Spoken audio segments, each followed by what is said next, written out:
Let's go l'équipe, je vous fais visiter le home gym de mes rêves. On y va.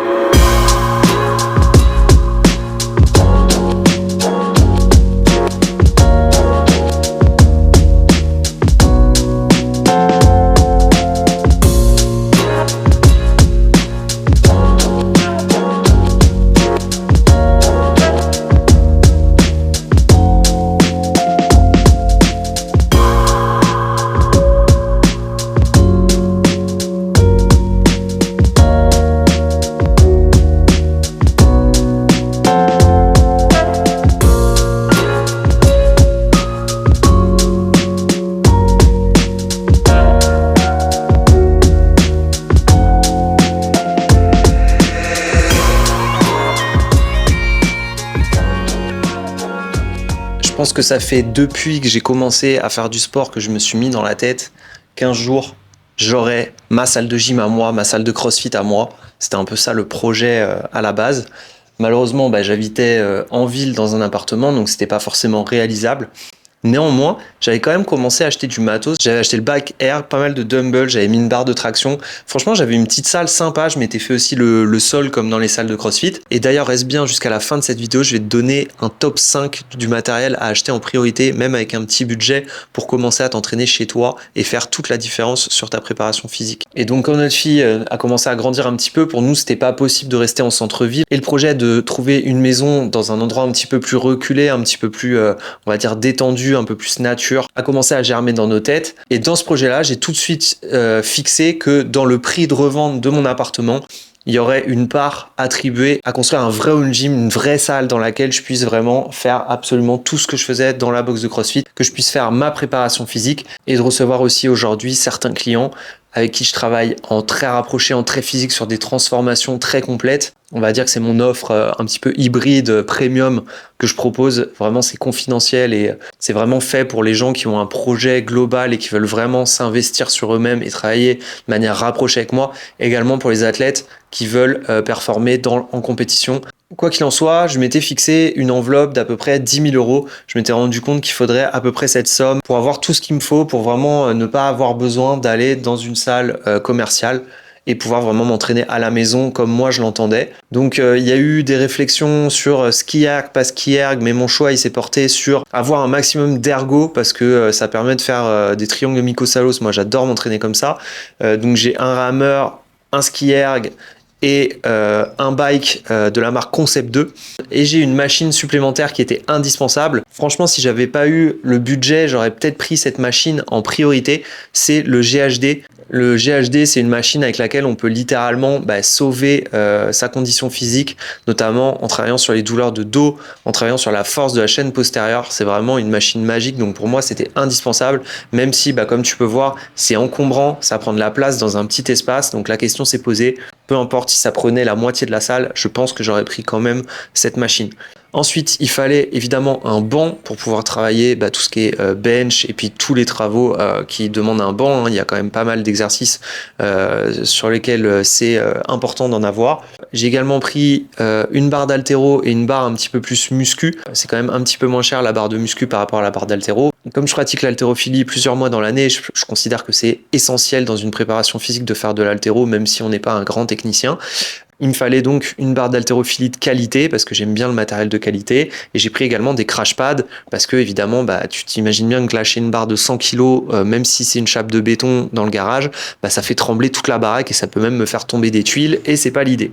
J'ai également pris tout un set de dumbbells, tout un set de KB, des sandbags, il y a tous les plates. J'ai pas pris une qualité de ouf, mais je me suis dit, comme il y a que moi et quelques clients qui travaillent avec, ça va pas s'user très vite. Si j'avais ouvert une salle de sport où j'avais 10 personnes par jour, j'aurais pris une qualité un petit peu plus supérieure pour que ça tienne plus longtemps. Je me suis pris également une petite poulie d'appoint. C'est pas hyper stable, mais ça permet de faire pas mal de mouvements, notamment les crunchs aux abdos, les triceps extensions, un petit peu de travail de tirage. C'est pour moi un outil que j'utilise très souvent. Je me suis fait mon petit espace, comme tu peux le voir, tableau, parce que je viens du CrossFit et que c'est important pour moi de marquer ma séance pour pas trop regarder mon téléphone et envoyer du lourd. J'ai pris un petit chrono parce que c'est trop sympa pour faire des EMOM, pour regarder ses temps de récup, pour ne pas perdre de temps. C'est vraiment un outil indispensable pour moi. Et puis encore une fois, regarder tout le temps le téléphone avec le décalage du son dans l'enceinte, c'est pas très agréable. J'ai également un sled, j'ai également des parallélettes, j'ai pris un landmine, j'ai pris un roll pour les abdos, j'ai tous les wall balls de 1 kg pour ma fille à 12 kg et celle de 12 kg je l'utilise pas très souvent. Quand j'ai fait ma prépa sur l'Aerox, j'étais bien content d'avoir investi dans les wall balls. J'ai un jeu d'élastique, j'ai un abmat, après j'ai tout le matériel, hein, tous les petits accessoires un peu classiques. J'ai également un tapis de gym qui est bien pratique quand tu veux travailler des skills et même pour faire tout ce qui est mobilité, étirement, récupération active. Et puis c'est bien pratique pour faire des cabanes à ma fille et puis lui permettre d'apprendre à faire un petit peu de gym au sol également. J'ai une box sur laquelle je suis assis. Évidemment, c'est essentiel en prépa physique pour la pliométrie. Puis c'est également bien pour faire des step-up, pour faire tout un tas de mouvements de musculation. Tout le garage, je l'ai dallé et ça c'est un bon. Tout le garage, il a des dalles de tout le garage, il est en dalles de 25 mm, donc c'est les dalles les plus chères. Au début, je voulais faire l'impasse sur ce budget-là et prendre des dalles fines, mais après avoir fait des petits essais de jeter mon dumbbell et à demander si ma femme, elle entendait les poids tomber dans les chambres, elle m'a dit oui, on les entend. D'ailleurs, on les entend toujours avec le gros sol, mais heureusement que j'ai pris cette épaisseur-là parce que sinon, je pense que ça serait un enfer. Et au moins, ça protège mon sol, ça protège un minimum ma maison des vibrations, même si, comme je t'ai dit, je drop pas trop sur le sol, je drop plutôt sur mes crash pads dès que les poids sont un peu lourds. La hauteur du plafond, elle est un peu limite quand je fais du push press. Des fois, ça m'arrive de taper le plafond. Ça m'oblige à faire des push press de qualité, c'est-à-dire à bien envoyer mon drive et à pas trop décoller mes talons. Et j'ai aussi le petit problème de la hauteur sur les tractions. Donc pas de keeping pull-up évidemment, sinon je me fracasse la tête dans le plafond. Mais ça tombe bien, c'est pas un mouvement que je pratique très souvent. Moi je suis plutôt travail strict. Donc j'effleure on va dire la tête. Je peux pas faire du chest. Si j'ai besoin de travailler du chest, je le travaille dehors sur mon portique de balançoire. Je me suis cogné la tête une fois. Bon voilà, c'est la vie. Pour tout ce qui est équipement, j'ai choisi on va dire de mettre le prix. Il y a une phrase qu'on se dit souvent à la maison qui est on n'a pas les moyens d'acheter de la merde en fait. Sous-entendu, quand tu achètes des produits un petit peu low cost, on va dire, souvent ça te permet de te les acheter vite et puis tu les as, t'es content, tu les as pas payés cher, mais en réalité ils se cassent vite ou ils sont pas agréables, ils vont te générer des blessures, ils sont dangereux ou voilà, sur le temps ça tiendra pas. Donc au final tu vas les racheter 1, 2, 3 fois et à la fin par rapport à du matériel que tu aurais payé un petit peu plus cher, eh bien tu perds de l'argent et nous on trouve ça complètement débile. Donc, autant attendre un petit peu le bon moment, comme moi j'ai fait, j'ai attendu le bon moment d'avoir vraiment mon budget pour pouvoir m'acheter ce que je voulais et donc j'ai pas lésiné sur la qualité. Je suis allé chez Crosslifter et chez Sveltus, sachant que j'ai eu quand même des promos et des remises très intéressantes sur le global, vu que j'ai essayé de leur prendre un maximum de matériel à l'un et à l'autre. Donc vraiment, je recommande ces marques, il n'y a rien à dire, c'est impeccable. Le GHD Sveltus, il est top. La barre d'haltéro Crosslifter, évidemment, tout ce qui est ergo, c'est Concept 2. Je ne connais rien d'autre et je ne connaîtrai jamais rien d'autre. C'était vraiment un budget important, je veux garder ça pour longtemps et donc c'est important pour moi de mettre le prix dans des choses de qualité qui me font plaisir. Et donc ce budget de 10 000 euros, il peut paraître exagéré pour certains, mais en fait, il y a d'autres personnes qui préfèrent acheter par exemple une voiture un peu plus luxueuse, un peu plus confortable et ça va coûter plus cher. Je roule pas dans des voitures luxueuses, je pars pas en vacances à l'autre bout du monde pour le moment en tout cas. Ce que je me dis c'est que déjà c'est un outil professionnel aussi, donc ça va me permettre de générer des revenus via cet investissement-là. C'est aussi simple de se dire que, regarde, si je devais moi payer un loyer à une salle de sport, genre Basic Fit, je crois qu'ils font payer des loyers aux coachs entre 600 et 800 euros par mois. Si je dois payer cette somme-là sur plusieurs années, je vais te dire les 10 000 euros, ils vont être rentabilisés quand même relativement vite. Et même si j'étais un simple adhérent de salle de CrossFit, par exemple en Ile-de-France, il me semble que c'est dans les 150-160 euros des fois pour une salle de sport de qualité. Et tu regardes l'investissement est vite vu. Alors après, il y en a qui vont me dire direct, j'ai l'habitude, oui, mais tu perds le côté social. Alors oui, en effet, mais sache que moi, j'ai une vie sociale à côté du sport. Je n'ai pas besoin d'aller au sport pour avoir une vie sociale. Ensuite, je sais pourquoi je m'entraîne, j'ai des objectifs, donc j'ai pas besoin d'avoir des gens qui me motivent pour faire l'entraînement. J'ai appris à avoir une discipline, une rigueur pour me mettre mon tarif tout seul. J'ai pas besoin d'avoir quelqu'un à côté de moi qui est en train de suer pour me donner envie de le faire.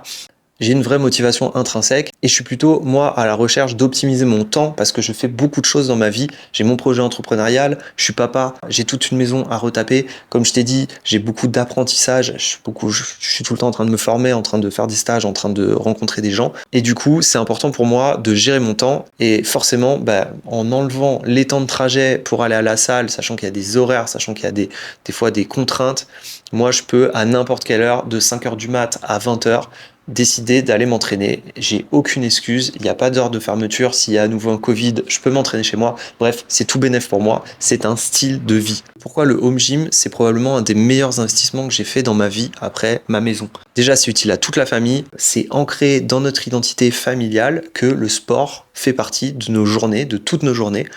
Et quand je descends m'entraîner et que je suis avec ma fille, elle avec moi, elle joue à côté et elle demande à se suspendre, elle demande à se servir du tapis de gym, à faire des galipettes, des fois elle demande juste à jouer dans son coin avec moi. Quand c'est sa mère qui s'entraîne, c'est pareil, des fois on s'entraîne tous les trois, c'est des moments de ouf, j'aurais jamais pu rêver de cette ambiance-là, c'est trop cool.